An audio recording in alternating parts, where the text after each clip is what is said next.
Hello and welcome to Palermo. The city is probably familiar to millions of Italian Americans who either immigrated from Sicily to the United States or at least caught a boat here in the fine harbor which we visited last time. The city has far more than a harbor, however. It boasts 1 million inhabitants, has a long and culturally mixed heritage, and is just fascinating. Today we're going to visit the Norman Royal Palace with its fabulous Palatine Chapel and the cathedral.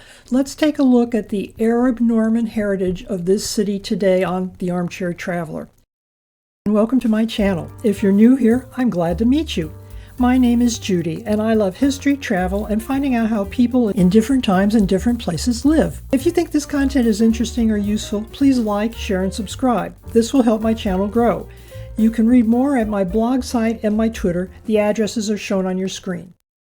Muslim forces began launching raids in 652 AD. They gradually conquered almost all of the island. The island then became an Islamic emirate. Its capital is today's Palermo, under the name of Belarm. During this period, Palermo, as I'll call it from now on, was already multilingual with Greek and Latin widely spoken. Palermo, as I'll call it from now on, was already multilingual with Greek and Latin widely spoken, along with Hebrew. It became a cultural and political center of the Muslim world. Trade and agriculture flourished, and this became one of the largest and wealthiest cities in Europe. A distinct Arab-Byzantine culture developed that combined artistic and cities in Europe. A distinct Arab-Byzantine culture developed that combined artistic and other elements from its Islamic, Arab, and Berber migrants with those of the local Greek, Byzantine, and Jewish communities. You can see elements of each of these throughout the city. The emirate did not last. Christian Norman mercenaries under Roger I ultimately city. The emirate did not last. Christian Norman mercenaries under Roger I ultimately conquered the island, founding the colony of Sicily in 1071. Roger was no local boy. He was part of the Hauteville clan, originally based in what is now Normandy, France. Unfortunately, he was one of the younger sons of a second wife, and under the local now Normandy, France. Unfortunately, he was one of the younger sons of a second wife, and under the local laws, there would be no land holding for him there. He and some of his brothers struck out and conquered most of Calabria, the pink area or toe in southern Italy on this map. By 1072, he had control of Palermo, and he and his men established a defensive area. By 1072, he had control of Palermo, and he and his men established a defensive area here where the Arabs once had their castle, and before them the Phoenicians. After a time, Roger went out and conquered the rest of the island.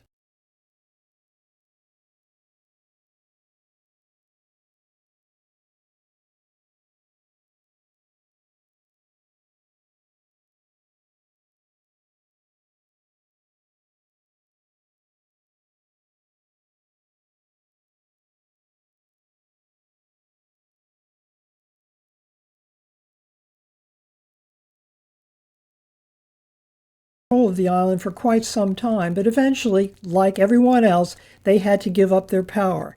During the time that they were here, however, they built several very important. During the time they were here, they either built, rebuilt, or redecorated several important rebuilt or redecorated several important structures which we'll be visiting today, two of which we'll be visiting today. When soldiers conquer an area, one of the first things they do is find a defensible site and fortify it. The ancient Phoenicians chose this area on a hill here in what is now close to the center of the city. Long afterwards, the Romans came along and could not find a better site, so they used this one and improved upon it. Very little of either of their handiwork seems to survive. Later on, the Arabs arrived and converted the site to their own use. Eventually, Roger I and his Normans arrived. They settled in. This building was a Norman castle, and if you squint past the barbed wire fencing on the right, you can see some obvious elements of Norman design. The original building, the square part, might remind you of other Norman castles you've seen pictures of. For example, the Tower of London, which was built by one of Roger I's near contemporaries, William the Conqueror. After the Normans invaded Sicily in 1072, and just 6 years after they had conquered England, they established themselves in Palermo with a capital here in the new county of Sicily. The palace was chosen as the main residence of the kings. In 1132, King Roger II added the famous Capella Palatina, the Palatine Chapel, which we'll visit later, to the complex. Over time, and this happens fairly often, palaces come to be considered old-fashioned and fall out of use with whatever aristocracy is in charge. However, a fine, sturdy building like this one will always have uses. It was converted to administrative use, rather like the Pentagon in America, and continues to provide city offices to this day. That's one reason why so little of it is actually available for visitors to see. What you see in this photograph are two wings of today's palace. They date from non-sequential eras. On the right, the area with the square-looking tower and the pointed windows above what should have been a wall is the Norman wing. To the left, and much later, the area with the windows with pediments dates from the Renaissance, when defense was considered less important.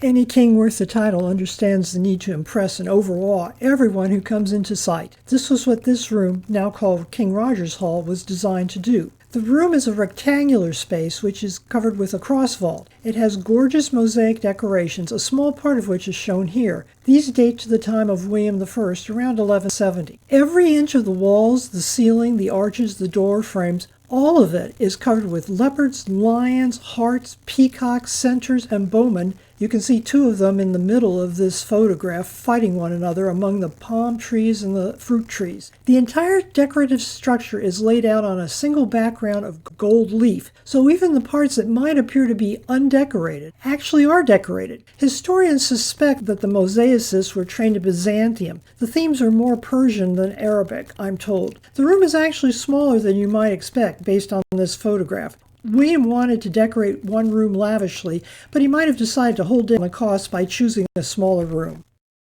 Just as today, new homeowners, or at least new occupants, often choose to renovate a kitchen or a bath or just slap on a new coat of paint. Previous generations of inhabitants also made changes. By the time of the Normans, or even going forward, Pompeii was long forgotten. In 1748, however, the city was finally rediscovered. The people who found it were shocked to find that underneath all the dust and earth, Pompeii was almost exactly as it had been almost 2,000 years before, except of course the buildings were mostly collapsed. The find set off a vogue for Pompeian-style decorating, sometimes called Pompeian Revival. It had a strong preference for dark, dull terracotta, which is sometimes called Pompeian red, and the vogue continued well into the 19th century. The Pompeian Hall reflects this decorating trend. This pretty, romanticized and idealized harpist is just one of the many decorations in the room. This is the Chinese Hall, decorated in a style called chinoiserie, and dates from the craze for Oriental fashion in the 18th and 19th centuries in almost all European courts. The vogue actually spread to Palermo in 1798 after the arrival of Ferdinand IV of Bourbon and his wife, Queen Maria Carolina. She refurbished several rooms with wall paintings, Oriental furniture, lacquered wood in black, red, and gold. This lovely three-story arcaded courtyard allowed light and air to penetrate to the center of the building, and is something you often see in Moorish castles in Spain. The area mainly is here to give us entryway to our next stop, the Palatine Chapel. This is just a sample of the mosaics along the wall of the courtyard. The inset you see in the center image is of King Ferdinand and his Queen Caroline. They were the redecorators we met earlier. King Roger's Hall was meant to impress strangers, but perhaps the Palatine Chapel was meant to impress God with the worthiness of his creatures. The chapel was actually ordered by King Roger II following his coronation in 1130 AD. It's a glorious mix of Byzantine, Islamic, Persian, and Latin elements, and it's decorated with gorgeous mosaics. The dome and the central apse are decorated with an image of the Christ Pantocrator, shown here in the center of the photograph, along with mosaics illustrating important events from the Gospel and the Old Testament. Every square inch of the chapel was decorated, as you can see on the left, but not all of it was done in gold leaf and mosaics. Those decorations date from a later time in the development of the building. Initially, it would have been simpler. The ceiling on the right is in one of the aisles. It's actually carved wood. The chapel might be small compared to a modern church, but when you decide to decorate every square inch of an area, you have plenty of room. This particular mosaic shows us Noah loading up his ark. This mosaic shows us Adam and Eve, along with a tree. In the image on the right, with Adam looking rather ashamed and turning his head away, is God clearly telling the two of them, "I told you so." I've just been able to give you a taste of the Norman Palace and the Palatine Chapel. I'm quite sure a tour guide with an unlimited amount of time could spend a lifetime inside the palace and chapel, but it's time for us armchair travelers to move on. Just outside the palace, you'll see a decorative gateway. The name Puerta Nuova means the new gate, and compared to the palace it is. During the Norman rule of the area, there almost certainly was a defensive wall surrounding the castle, and walls required gates. The remains of that wall and those gates remain to be discovered. The gate you see here was built to celebrate Charles V's conquest of Tunis in 1535 and his visit to the capital of the Kingdom of Sicily. Charles basically owned it all. He was Holy Roman Emperor, Archduke of Austria, King of Spain, Lord of the Netherlands, Duke of Burgundy, and probably more for all I know to the contrary. He was the heir to and then head of the rising House of Habsburg during the first half of the 16th century. When we visited the Valley of the Temples in an earlier video blog, I showed you how the Greeks managed to fend off Carthaginians, captured most of their army, and used the captured soldiers as slaves. They went so far as to depict the captives in demeaning poses. The Puerta Nuova has them as well, shown in the enlargement on the right. The facade leading in one direction sports 4 huge telemones depicting the Moors as slaves after they were defeated by Charles V. But now it's time for us to move forward and take a break, perhaps enjoy an aperitif and rest our feet. Come back next time to tour the Cathedral of the Virgin Mary, visit the solid silver shrine of St. Rosalia, and meet a possible future saint, Giuseppe Puglisi, here on The Armchair Traveler.